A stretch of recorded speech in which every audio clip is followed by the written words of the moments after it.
नमस्कार, राष्ट्रपोस्ट से मैं पवन केसवानी। राम गोपाल अग्रवाल ने भूपेश बघेल की मुसीबतें बहुत बढ़ा दी है। जिस तरह से वो लगातार पहले ईओडब्ल्यू और उसके बाद ईडी को सहयोग कर रहे हैं, उससे भूपेश बघेल की धड़कनें निश्चित रूप से बढ़ गई होगी। शायद यही कारण रहा होगा कि जब जब राम गोपाल अग्रवाल को कोर्ट में लाया जाता है, 5 साल मुख्यमंत्री रहने वाले व्यक्ति ऐसे बड़े आरोपी के साथ मुलाकात करते हैं, कुछ अकेले में बात करने की कोशिश करते हैं, शायद समझाने की कोशिश करते होंगे। वैसे आपने कहावत सुनी होगी, दूध का जला छाछ भी फूंक फूंक कर पीता है। पप्पू बंसल ने भी भूपेश बघेल को धोखा दिया था। वो उनके सबसे बड़े हमराज थे। 1993 के उनके चुनाव के साथ लगातार चुनावी मैनेजमेंट और पारिवारिक सदस्य की तरह वो रहते थे। भूपेश के मुख्यमंत्री रहते। पप्पू बंसल घोषित रूप से तो किसी पद में नहीं थे, लेकिन करते वो बहुत कुछ थे। आने वाली 23 अगस्त को भूपेश बघेल का जन्मदिन है और ये जन्मदिन कहीं उन्हें बहुत भारी ना पड़ जाए, क्योंकि चुनावी साल 2023 में जब उनका जन्मदिन था तब उनके यहाँ छापेमारी हुई थी। महादेव सट्टा वाले मामले में पतासाजी के लिए जांच एजेंसियां उनके 2 एसडी मनीष बंछोर और आशीष वर्मा के घरों पर भी छापेमारी कर चुकी थी। उनके सबसे विश्वस्त सलाहकार विनोद वर्मा के ठिकाने पर भी छापेमारी हुई थी। दरअसल ईओडब्ल्यू और ईडी को ये इनपुट मिले थे। पुलिस विभाग का चंद्रभूषण वर्मा इनके बहुत करीबी था। पैसों का आदान प्रदान, बड़ी बड़ी रकम का आदान प्रदान यही किया करता था।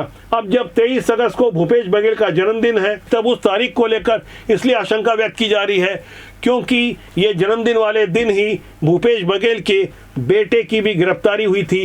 जिस दिन चेतन बघेल का जन्मदिन था, 19 जुलाई 2025 को उनकी गिरफ्तारी हुई थी। हो सकता है ये तारीखों का ही संयोग हो। ये अंक तो आते जाते रहते हैं, लेकिन राम गोपाल अग्रवाल जिस तरह से सहयोग कर रहे हैं, उससे ऐसा लग रहा है कि आने वाले दिनों में कुछ बड़ा होने वाला है। एक छापेमारी जब ईओडब्ल्यू ने जुलाई महीने में कर दी, तो उसी मकान में ईडी दोबारा से हाल में ही अनुपम नगर, रायपुर जैसे कई मकानों पर छापेमारी कर रही है।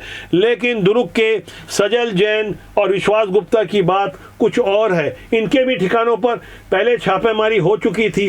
सजल जैन तो भाजपा के आर्थिक प्रकोष्ठ के पदाधिकारी बन चुके थे, लेकिन जैसे ही जांच एजेंसियों के रडार में आए, उसके बाद भाजपा ने इन्हें पद से हटा दिया। और सजल जैन के यहाँ फिर से जब छापेमारी अब शुरू हुई है, विश्वास गुप्ता के यहाँ भी छापेमारी हो रही है।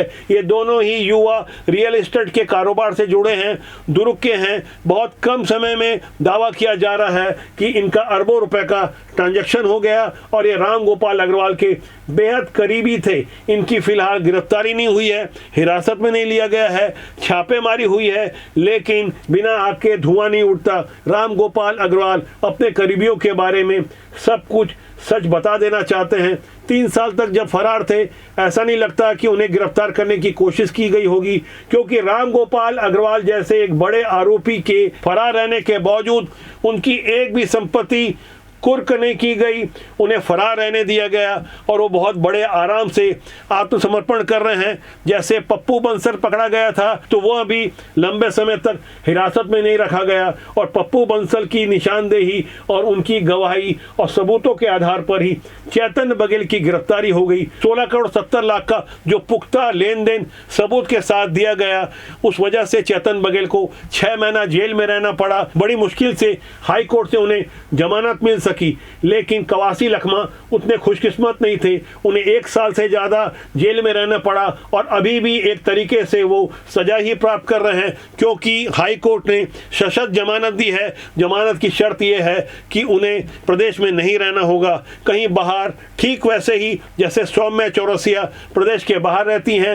ये भूपेश बघेल की बेहद करीबी थी, इतना ज़्यादा करीबी थी कि आईएएस और आईपीएस अधिकारी जब भूपेश बघेल मुख्यमंत्री हुआ करते थे, थे। सौम्या चौरसिया जैसे कई जूनियर 2008 बैच की राज्य प्रशासनिक अधिकारी के आदेश को मानते थे और सौम्या चौरसिया का आदेश भूपेश बघेल का आदेश माना जाता था। लेकिन सौम्या चौरसिया विभिन्न घोटालों की वजह से 2.5 साल से ज़्यादा जेल में रही, जबकि भूपेश बघेल के एक अन्य सेक्रेटरी रहे तामन सिंह सोनवानी अभी भी जेल में है।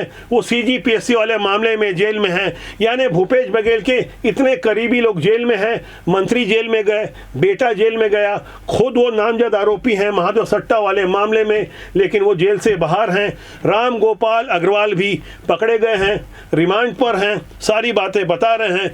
ऐसे में आप समझ सकते हैं भूपेश बघेल के लिए आने वाले दिनों में मुसीबतें कितनी ज़्यादा बढ़ सकती है। राम गोपाल अग्रवाल से जैसे जैसे पड़ते खुलती जा रही है, पता चल रहा है कि कांग्रेस भवन में बैठकर कांग्रेस के ये कोषाध्यक्ष किस तरह से खोखों में भरकर नकदी वसूला करते थे।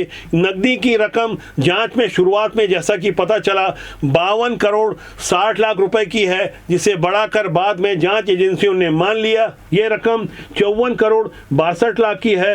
लेकिन जैसे जैसे जांच आगे बढ़ती गई तो ताज़ा जांच के अनुसार राम गोपाल अग्रवाल ने जो रकम वसूली अवैध कमाई की वो 104 करोड़ रुपए तक पहुंच गई। जांच के आधार पर आरोपी सूर्यकांत तिवारी और अन्य लोगों के ठिकानों पर भी छापेमारी की गई।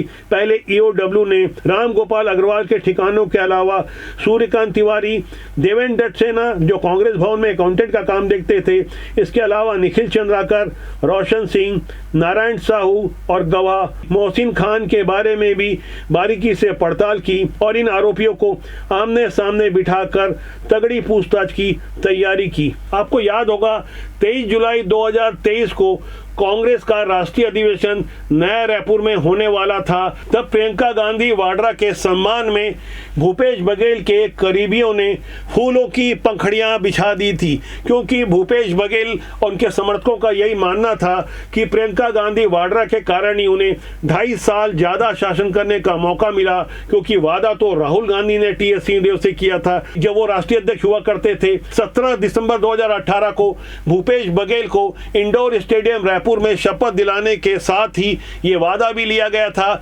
लेकिन राजनीति में वादे तो होते ही हैं टूटने के लिए, इसलिए जब राष्ट्रीय अधिवेशन हुआ तो प्रियंका गांधी वाड्रा का फूलों की पंखड़ियों से सम्मान तो होना ही था। कितने लाखों रुपए के फूल लगे होंगे और ये पैसे कहां से आए इसका हिसाब कभी कोई नहीं ले सकता। लेकिन यह समझना होगा नया रायपुर का मे फेयर एक बड़ा रिसोर्ट है, यहाँ पर VVIP लोगों को रुकवाने की व्यवस्था राम गोपाल अग्रवाल के परिवार के लोगों ने की थी। इन्हीं परिवार के लोगों के कारण कुछ समय पहले तक राम गोपाल अग्रवाल फरार थे, लेकिन अब जिस तरह से सहयोग कर रहे हैं, जिस तरह से नाम बता रहे हैं, वहां से बहुत कुछ बड़ा होने वाला है। ऐसा माना जा रहा है कि भाजपा से जुड़े हुए कुछ बड़े लोग राम गोपाल अग्रवाल के रिश्तेदार हैं, जिसकी चर्चा सोशल मीडिया में होती है। लेकिन बदले हुए हालात की बदली हुई भाजपा को जो लोग समझते हैं, थोड़ा सा भी यदि आरोप या दाग लग जाए, नेता कितना बड़ा भी हो, उन्हें बाहर बिठा दिया जाता है, इसकी सज़ा भी दी जाती है। इसीलिए ये कहना बहुत जल्दबाजी होगी कि भाजपा के किसी बड़े रिश्तेदार की मदद से राम गोपाल अग्रवाल आज तक बचे हुए थे। फिलहाल वो सहयोग कर रहे हैं। हमारे पास ये जानकारी आई है जिससे भूपेश बघेल के लिए परेशानियाँ कम नहीं होगी। वैसे मामला कोई एक भी नहीं है, ढेर सारे मामले हैं। महादेव सट्टा के घोषित आरोपी होने के अलावा भूपेश बघेल के लिए मुसीबतें कम होने का नाम नहीं ले रही है। वैसे भी उन्हें छत्तीसगढ़ की आंतरिक राजनीति में अभी कई और झटके मिलने वाले हैं। युवक कांग्रेस का प्रदेश अध्यक्ष देवेंद्र यादव के गुट से बनने को तैयार है। अलग अलग गुटों में बटी हुई कांग्रेस की छत्तीसगढ़ की राजनीति भूपेश बघेल के लिए अभी और झटके दे सकती है। ऐसे झटकों से क्या भाजपा को फायदा मिलेगा? राजनीति की समझ रखने वाले इस पर भी कमेंट करें और आज जो मैंने विश्लेषण प्रस्तुत किया है उसे जानने समझने के बाद चिंतन करें, क्या वाकई राजनीति बुरी होती है या उसमें काम करने वाले लोग अच्छे या बुरे होते हैं। इसलिए तो हम आग्रह करते हैं अच्छे लोग आए, कोशिश करें, दिल से कोशिश करें, ईमानदारी से कोशिश करें।